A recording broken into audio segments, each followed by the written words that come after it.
Assalamualaikum warahmatullahi wabarakatuh. Selamat pagi Bapak Ibu tim penilaian sertifikasi dosen. Perkenalkan, nama saya Ulil Albab dari program studi D3 Teknik Elektronika Universitas Harkat Negeri.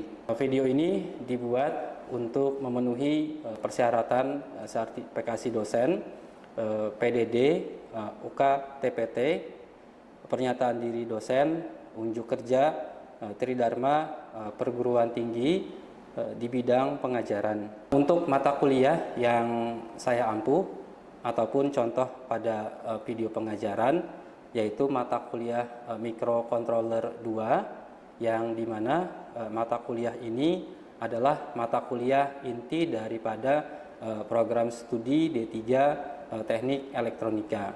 Untuk jumlah SKS mata kuliah Microcontroller 2 yaitu 3 SKS, di mana terbagi ataupun diperuntukannya untuk praktik sebesar 3 SKS. Untuk melengkapi unsur pembelajaran daripada mata kuliah ini, yang pertama berkaitan dengan deskripsi, yaitu di mana mata kuliah ini dirancang untuk memberikan pemahaman komprehensif mengenai sistem tertanam embedded system, di mana berbasis microcontroller STM32 atau disebut dengan Bluefield, dengan ekosistem pengembangan STM32 Cube IDE. Selain itu, pembelajaran yang dilakukan menggunakan strategi Project Based Learning PJBL yang diintegrasikan dengan kontekstual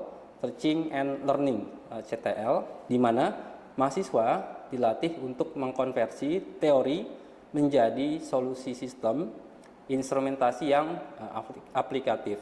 Alur pembelajaran yang sistematis dimulai dari desain logika melalui simulasi hingga implementasi fisik menggunakan sensor, kemudian aktuator, dan antarmuka LCD. Fokus daripada mata kuliah ini adalah membekali mahasiswa dengan kemampuan akuisisi data, ADC, komunikasi serial, UART, pengendalian sinyal, PWM, serta integrasi periferal, sehingga lulusan dari memiliki kompetensi teknis yang relevan untuk merancang sistem otomasi dan instrumentasi di dunia industri. Selanjutnya yaitu berkaitan dengan capaian pembelajaran untuk mata kuliah Microcontroller 2, di mana mahasiswa mampu mengembangkan sistem tertanam berbasis microcontroller ARM Cortex M STM32 dengan memanfaatkan tool development STM32 Cube IDE dan teknik simulasi untuk validasi logika sistem. Selanjutnya, mampu melakukan konfigurasi periferal baik GPIO, ADC, UART, sampai dengan PWM, baik secara simulasi maupun implementasi pada perangkat keras nyata. Selanjutnya, capaian pembelajaran yang lainnya yaitu mampu mengintegrasikan perangkat eksternal, baik sensor dan juga LCD, ke dalam arsitektur sistem berbasis STM32 untuk membentuk aplikasi elektronika dan instrumentasi yang fungsional. Dan yang terakhir, mampu merancang, mengimplementasikan, dan melakukan troubleshooting pada aplikasi sistem tertanam yang berjalan secara real time melalui proyek akhir. Selanjutnya, materi pembelajaran yang akan diajarkan dari mulai pertemuan pertama sampai dengan pertemuan terakhir. Baik dari pertemuan pertama sampai dengan pertemuan ketujuh, aspek pembahasan ataupun metode belajar yaitu menggunakan simulasi berbasis Proteus. Sedangkan di pertemuan ke-8 sampai dengan ke-14, mahasiswa akan belajar ataupun dihadapkan dengan perangkat fisik secara nyata. Di pertemuan pertama, mahasiswa akan belajar ataupun mengenal daripada Microcontroller 2 untuk mikronya sendiri, yaitu menggunakan STM32 Bluefield. Yang kedua, mahasiswa nantinya dapat melakukan instalasi Cube IDE dan membuat dasar. Di pertemuan ketiga, mahasiswa dapat membuat rangkaian secara mendasar menggunakan STM32. Selanjutnya di pertemuan keempat yaitu protokol komunikasi menggunakan UART. Dan di pertemuan kelima yaitu mekanisme GPIO, General Purpose Input Output. Kemudian di pertemuan keenam melakukan konfigurasi dan membaca nilai ADC, yaitu menggunakan sensor analog. Kemudian di pertemuan ketujuh mengimplementasikan antara ADC dan juga aktuator. Selanjutnya di pertemuan ke-8 nantinya mahasiswa akan belajar bagaimana cara mengkoneksikan antara konektor ST-Link dengan STM32. Di pertemuan ke-9 yaitu nantinya akan membahas mengenai komunikasi serial baik menggunakan USB TTL maupun perangkat lunak tambahan yaitu putih untuk membaca keluaran data sensor. Selanjutnya di pertemuan ke-10 mahasiswa akan belajar kembali mengenai status input UART konsol. Di pertemuan ke-11 mahasiswa akan belajar bagaimana mengakuisisi data ISC, data ADC yang ditampilkan melalui UART konsol. Di pertemuan ke-12, mahasiswa akan belajar bagaimana mengintegrasikan modul LCD 16x2 dengan I2C. Kemudian di pertemuan ke-13, mahasiswa akan belajar bagaimana teknik menggunakan PWM atau Pulse Width Modulation. Dan di pertemuan terakhir, harapannya mahasiswa dapat mendemonstrasikan secara utuh proyek yang dibuat dengan berbasis sistem tertanam ataupun embedded system. Sebagai berikut juga referensi yang saya ambil untuk melengkapi mata kuliah Microcontroller 2. Yang pertama ada Ibrahim Dogan tahun 2021 dengan judul Designing Embedded System with STM32 Microcontrollers Knowledge. Kemudian referensi yang kedua Guy Warren tahun 2018 dengan judul Beginning STM32 Developing with Free RTOS LibOpen STM3 dan GCC Apres. Kemudian referensi ketiga yaitu Brown Geoffrey tahun 2018 Discovering STM32 Microcontrollers Open Source Edition. Kemudian referensi yang keempat yaitu dokumentasi resmi dari STM32 Cube IDE, referensi kelima yaitu datasheet STM32 F103C8T6 Bluefield. Kemudian referensi yang keenam yaitu Suryatmo F tahun 2015 Teknik Digital dan Microcontroller Rineke Cipta. Referensi ketujuh Budi Harto Widodo tahun 2010 Panduan Praktikum Microcontroller dan Interface Alex Media Koputindo. Referensi ke-9 ada Kadir Abdul tahun 2018 Dasar Pemrograman Microcontroller Andi Offset. Kemudian referensi yang terakhir ada Darmawan Arif Hari tahun 2017 dengan judul Microcontroller Konsep Dasar dan Praktis UB Press. Selanjutnya dalam penilaian ada kriteria tertentu untuk pembobotannya masing-masing baik dari kehadiran, tugas, UTS maupun UAS. Untuk kehadiran presentasinya adalah 10%, untuk tugas 20%, UTS 30% dan UAS 40%.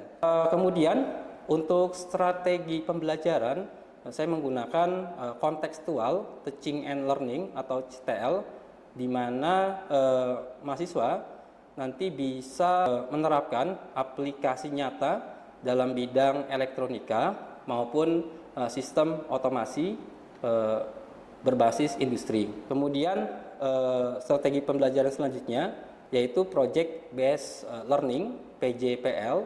Nantinya mahasiswa akan mempraktikkan bagaimana membuat skematik, kemudian dilanjutkan dengan membuat program dan juga menyisipkan program yang dibuat ke dalam microcontroller STM32. saya awali dulu pertemuan atau perkuliahan hari ini. Sebelumnya Bismillahirrahmanirrahim. Assalamualaikum warahmatullahi wabarakatuh. Waalaikumsalam warahmatullahi wabarakatuh. Ya, selamat pagi semuanya. Ya. Oke, semoga dalam keadaan sehat selalu tentunya. Oke, sebelum kita memulai perkuliahan hari ini, ada baiknya kita berdoa terlebih dahulu menurut kepercayaan dan agamanya masing-masing. Ya, oke. Dipersilakan untuk berdoa.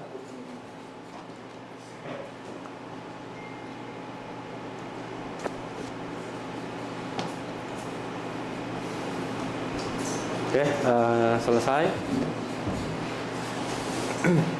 Oke, sebelum kita masuk ke materi hari ini yang berkaitan dengan analog digital converter atau disingkat dengan nama ADC, gitu ya.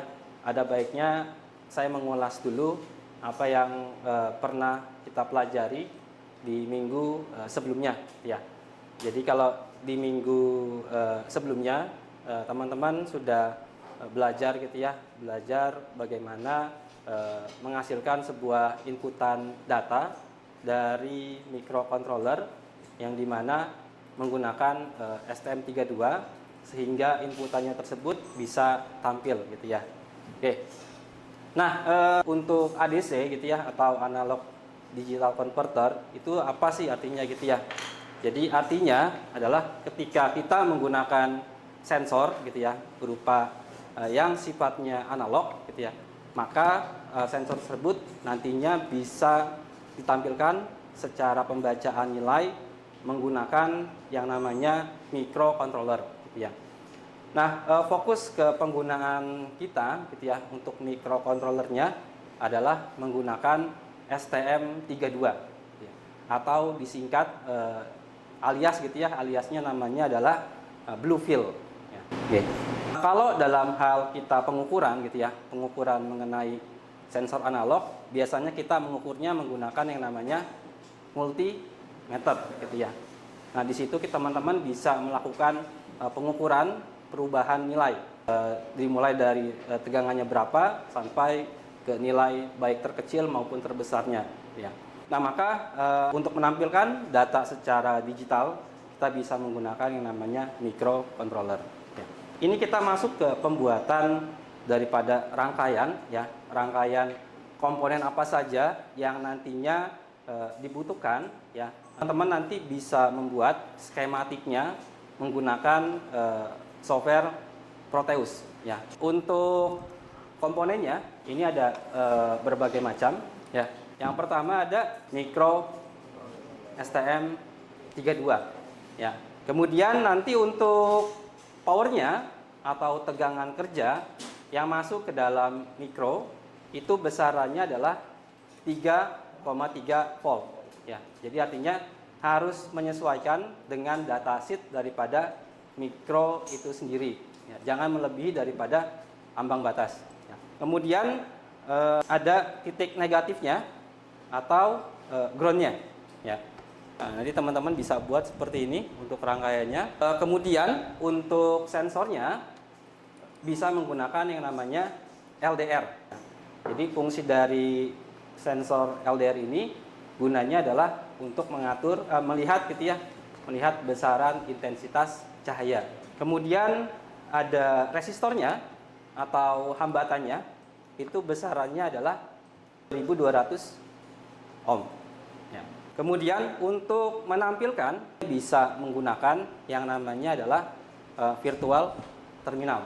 Kemudian nanti jangan lupa juga untuk konfigurasi daripada baud rate-nya itu besarannya adalah 115.200. Ya.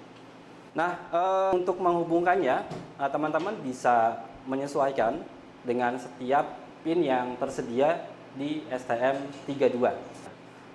Yang pertama, untuk powernya, di situ teman-teman bisa lihat ada pin yang menandakan sebagai tegangan kerjanya, yaitu pada 3 volt.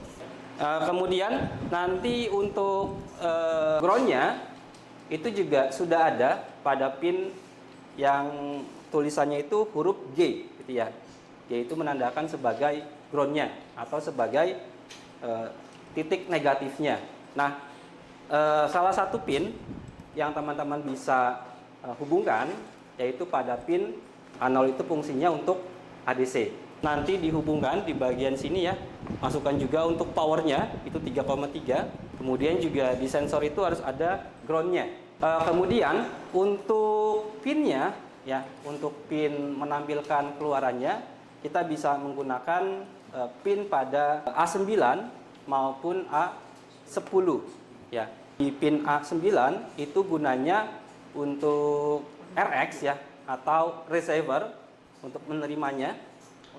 Sedangkan untuk pin A10 sebagai transmitternya ya, atau pengirim sinyal dari sensor analog yang kemudian nantinya ditampilkan pada virtual terminal.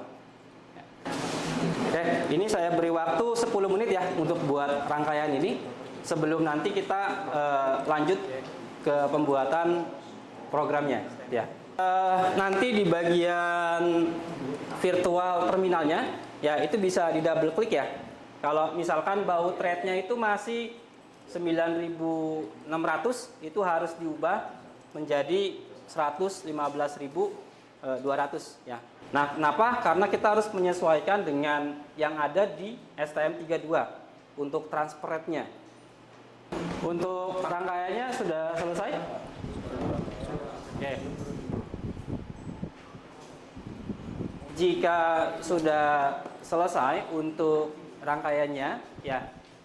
Nah, maka kita bisa buat programnya gitu ya untuk membaca keluaran daripada data sensor analog yang tadi digunakan, yaitu sensor LDR ya.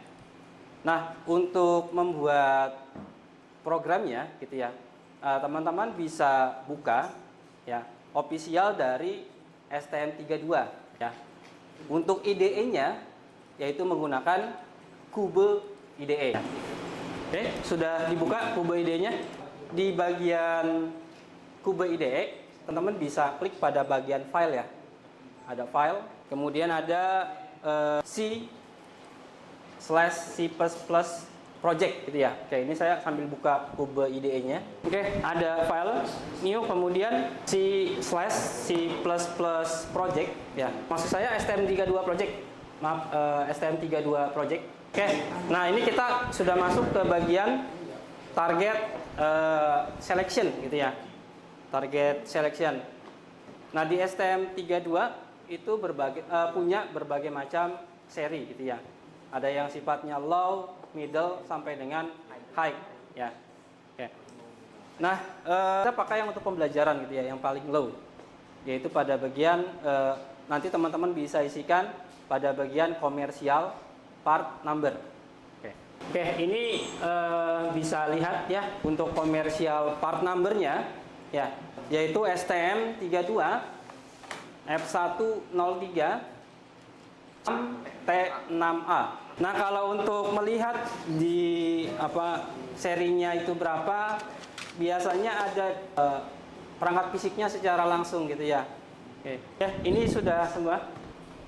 Nanti kalau sudah bisa pilih pada bagian atas ya. Oke, kalau sudah nanti teman-teman bisa next gitu ya. Oke, sampai di sini dulu di bagian setup. Ya, itu next dulu. Oke. Nah, di situ ada project name-nya atau nama project yang nantinya bisa dibuat gitu ya.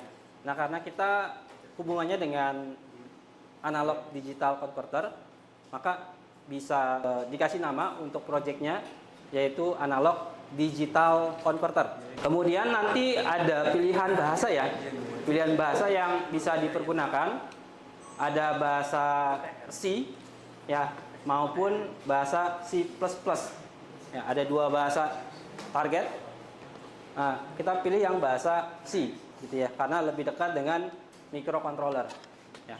Jika sudah next kembali sampai nanti finish setup. Oke, sudah selesai? Finish? Sudah, Pak. Oke, nah kalau sudah selesai, nanti kita akan dihadapkan dengan konfigurasi pin yang ada, gitu ya. Pin yang ada. Kenapa kita pakai STM32, gitu ya? Karena di STM32 ini lebih terstruktur, gitu ya. Dalam artian pin mana saja yang nantinya digunakan itu sudah kita bisa lihat, gitu ya, secara rancangan maupun dalam sisi pengembangan. Ya. Untuk memilihnya di konfigurasi pin yang pertama, teman-teman bisa lihat pada bagian kategoris, kemudian ada ADC1, ya, ADC. Untuk modenya, ya, modenya itu IN0 sampai nanti di sebelah kanannya, ya, pada bagian pin out view-nya ada indikatornya, pinnya tersebut berubah menjadi warna hijau. Ya. Oke, di situ, ya, karena sebelumnya di skematik atau rangkaian yang dibuat itu teman-teman buatnya di pin A0, gitu ya. Nah, maka di konfigurasi pinnya juga harus pin A0, gitu ya. Artinya sama antara skematik dengan konfigurasi pinnya. Ya, oke. Ini sudah semua untuk konfigurasi pin pertama. Sudah. Oke, ini kita lanjut ke konfigurasi pin yang kedua. Ya, di situ ada bagian connectivity. Ya, connectivity bisa pilih pada bagian USART1. Ya. Kemudian modenya itu aksikronus. Oke, fungsinya untuk apa, gitu ya? USRT, gitu ya. Jadi sebenarnya singkatannya itu adalah sebagai universal asynchronous rest. Gunanya adalah untuk mengkomunikasikan antara perangkat yang berbeda. Ya. Nah, kalau kita lihat perangkat yang berbeda, contohnya adalah antara komputer dengan mikro, itu secara fisik berbeda, gitu ya. Nah, maka untuk menjembataninya, itu butuh yang namanya protokol komunikasi. Ya. Nah, komunikasinya tadi bisa menggunakan UART. Ya. Sampai nanti di bagian pinnya itu berubah menjadi warna hijau pada bagian PA pin PA10 dan PA9, ya. Jadi sama dengan yang ada di skematik yang dibuat sebelumnya, ya. Oke, jika sudah, teman-teman bisa generate kodenya dengan cara disimpan Ctrl S, gitu ya, kalau di keyboard. Sudah masuk ke bagian kodenya dalam penulisannya, ya, untuk membuat programnya. Tentu kita harus menyesuaikan, gitu ya, dalam hal peletakannya di mana saja. Nah, kalau di STM32 sudah ada bagiannya, gitu ya, bagiannya masing-masing. Artinya secara peletakan kode itu harus sesuai. Nah, yang pertama, teman-teman bisa masukkan program ADC-nya dengan yang melihat pada bagian komentarnya, ya. Nah, kalau di situ diminta user code begin includes, ya, artinya itu adalah kode yang bisa disisipkan atau dimasukkan, ya. Nah, ini bisa dipanggil dulu di bagian user code begin include, yaitu memanggil yang namanya st.io, ya, .h, yang fungsinya untuk input maupun output, gitu ya, library tambahan. Jika sudah ada function namanya itu hal ADC start, ya, dengan parameternya adalah NHADC1. Harus menyesuaikan dengan konfigurasi di bagian awal, gitu ya. Jadi parameternya disesuaikan dengan pin yang dibuat di bagian IOC. Nanti dipanggil kembali variabel datanya itu, kemudian diikuti dengan hal ADC get value, ya. Di hal ADC get value, teman-teman bisa isikan kembali untuk parameternya dengan HADC1. Barulah nanti untuk keluarannya, karena di bagian outputnya itu yang diminta adalah berupa string, gitu ya, maka terjadi proses konversi dari berupa angka menjadi string, gitu ya. Nah, itu bisa menggunakan namanya sprintf, ya. Nanti bisa diisikan 3 parameternya. Yang pertama buffer, kemudian data sensor, berupa desimal gitu ya, dilanjutkan dengan parameter terakhir yaitu datanya yang dikirimkan. Barulah nanti ditransmisikan dengan yang namanya UART transmit ya. Nah, ini teman-teman juga bisa isikan 4 parameter tambahannya. Yang pertama UART1, kemudian ada variabel buffer ya, ada parameter ketiga panjang datanya sampai dengan parameter yang terakhir yaitu 100. Di sini ada hal delay gitu ya. Hal delay ini menandakan artinya jeda waktu ya. Jeda waktu ketika sensor itu membaca dengan data yang berbeda gitu ya. Nah, di sini ada angka 500 ya. Maksudnya adalah 500 milisecond. Atau kalau dikonversi berarti 0,5 detik ya untuk membaca perubahan dari sensor yang dibaca. Oke, jika sudah selesai, nanti kodenya bisa disimpan dulu di Ctrl S. Untuk programnya sudah selesai semua? Sudah. Oke, ini kita lanjut kembali ya. Kalau kita sudah menuliskan programnya untuk pembacaan ADC, nah maka kita perlu mengkonfigurasikan project yang sudah dibuat ya. Nah, kenapa? Ya karena kita berbasis simulasi yang nantinya diupload ke dalam Teus ya, yaitu STM32. Oke, ada yang mau ditanyakan atau disampaikan? Ada Pak. Kalau untuk STM32 itu tadi kan di awal Poli udah menyebutkan kelebihannya ya Pak. Kalau kekurangannya itu apa? Kalau kekurangan, oke, gini. Nah, fokus dari kekurangan ini yang tentu yang saya alami gitu ya, berdasarkan baik pengajaran yang telah saya lakukan, kekurangannya cuma satu, ya, yaitu referensi, ya. Jadi selama ini referensi kaitannya dengan STM32 itu sulit didapatkan, gitu ya, berbanding dengan mikro yang sifatnya umum, ya. Itu yang selama ini saya alami. Kenapa? Karena referensinya itu kebanyakan dari luar, jadi terbatas di itu saja. Kalau dalam hal kekurangan saya kira ditutupi dengan spesifikasi yang lebih mumpuni untuk skala baik industri maupun otomasi. Ya, oke. Itu untuk kekurangannya mungkin dalam hal referensi saja. Ada lagi yang mau ditanyakan atau disampaikan? Oke, kalau tidak ada, ini saya tarik kesimpulan aja ya berdasarkan tadi untuk pertemuan hari ini mengenai ADC ya. Teman-teman sudah bisa buat skematik maupun rangkaiannya ya. Nah, tadi kita juga sudah coba di awal menggunakan sensor dasar ya seperti LDR. Kemudian juga tadi kita latihan gitu ya, latihan dengan bentuk yang penggunaan sensornya yang berbeda ya, baik analog yang berupa termistor, potensio maupun LM35. Nah, teman-teman juga sudah coba gimana cara mengkonfigurasikan pin ADC di kube IDE. Jadi di STM32 secara struktur dia sudah semacam framework gitu ya, artinya sudah rapih gitu ya, dan demi bagian atau pin-pin demi bagian itu sudah dibuat sedemikian rupa. Kemudian juga teman-teman sudah coba ya menampilkan hasil keluaran pembacaan sensornya menggunakan yang namanya UART, Universal Asynchronous Receiver Transmitter, yang gunanya adalah untuk mengkomunikasikan antara perangkat yang berbeda ya. Oke, mungkin cukup untuk pertemuan hari ini. Nanti kita lanjutkan lagi pertemuan selanjutnya di minggu depan gitu ya. Oke, terima kasih. Sebelumnya saya akhiri pertemuan hari ini. Wassalamualaikum warahmatullahi wabarakatuh. Ya, terima kasih semuanya.